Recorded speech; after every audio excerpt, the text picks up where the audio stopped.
Hey everyone, it's Kay. Durandal has recently been announced as the new release for version 8.0, with a physical imaginary type battlesuit named Reign Solaris that uses the Javelin. I want to talk about my first impressions playing her in the CN beta server, a brief rundown of her mechanics, the new Astral Ring specialization she's introduced with, and more. Do note that any and all information discussed in the video is subject to change, since it's being based off content in the Chinese version of the beta. With all that out of the way, let's get into the video. Starting off with her Astral Ring, Durandal is the first unit protected by the new Astral Ring specialization, Reason of Promotion. This Astral Ring specializes in enhanced QTEs, allowing the full party to contribute to overall damage, unlike Wheel of Destiny with its selfish DPS units, or World Star where the support simply proc resonance attacks. When Durandal enters Stellar Outburst, the game will slow down, and you can pick between selecting her and eligible team members. Picking Durandal lets her cast her Star Shift attack, dealing a huge amount of physical damage. The eligibility of team members depends on whether they have the tag relating to Reason of Promotion.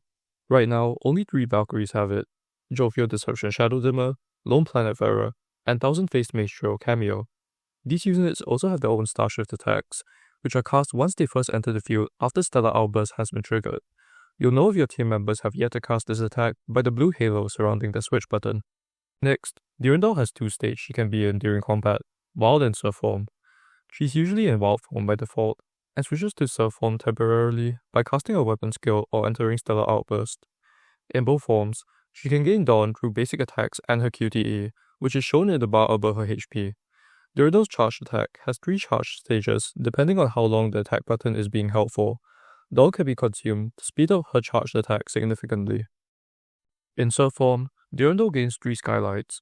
Every 3rd stage charged attack decreases the skylight count by 1, and she exits Surf form prematurely if all skylights are consumed. Additionally, after casting her 3rd stage charged attack, she can perform a follow-up attack dealing physical damage. Durandal has 3 Astral Ring related tags. The first is the Equinox Promotion tag, allowing her to support future Valkyries that are also under the Reason of Promotion specialization. The second is the Harmonized Shadow Star tag. This allows her to support Valkyries under the Wheel of Destiny specialization, like Mad Pleasure Shadowbringer or Lone Destruction Shadow Chaser. The third is an unknown tag connected to a locked skill related to an Astral Ring specialization set to release in the future. Her skill set also allows her to support power on teams, with her shield break capabilities, SP regeneration, and other buffs allowing her to replace Terminal 870. In my testing with Durandal, I found her damage output to be decently high. While damage isn't everything for a new unit, I feel her DPS was at least on par with other Part 2 releases and really consistent as well.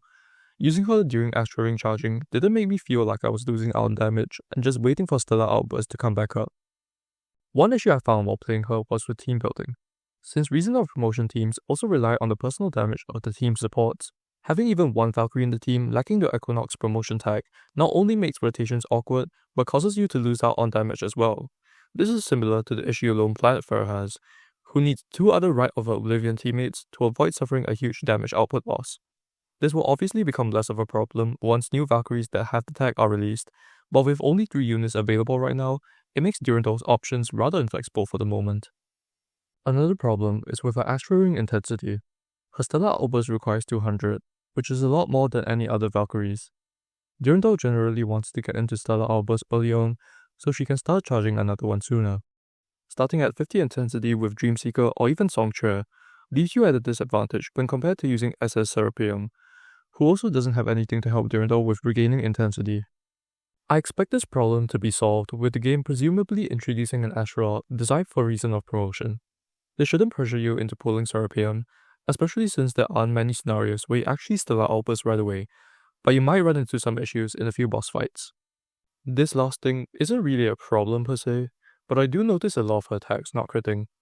Unless they plan to give her a future support with a ton of crit rate buffs, we might be seeing the return of the crit mod, forcing players to reset fights until they land a sufficient number of crits. While it's obviously way too early to actually decide on whether she's worth pulling or not, here are a few things you should consider while Durandal's kit is being finalized and the performance has been tested on the Chinese servers. The first thing you should be thinking about is whether you have the crystals to afford her. The Chinese New Year event is the patch right after, and the community is expecting a lot of content, including a lot to pull for. Pulling for Durandal could cost tens of thousands of crystals and leave you broke going into the next patch. You should also be looking at the state of your account and whether you have the ability to actually use her. If you don't have at least 2 of the 3 Valkyries capable of supporting her right now, it might not be worth pulling her since you won't be able to use her very well for at least an entire patch, if not longer, depending on when the next Valkyrie with the Equinox promotion tag is released. I personally don't think ownership of the Power 1 trio should be a very big consideration when deciding whether to pull Durandal. Here's all the bosses I expect her to be taking, as well as a few others I've seen other players use her as support on. There isn't really much overlap between her bosses and the ones the Part 1 trio currently top score on, so I don't think they're in huge danger of being overshadowed just yet.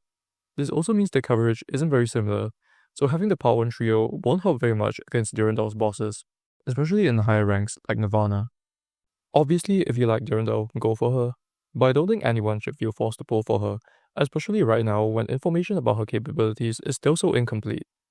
I strongly suggest waiting for information from the version 8.1 Chinese beta, which will have information open to the public at the same time Durandal is available to global servers. That's it for my early impressions. Let me know what you think of Durandal's new look or playstyle. If there's anything I want to add, it'll be in the pinned comment, which is likely considering how she's not even out yet. Thanks for watching.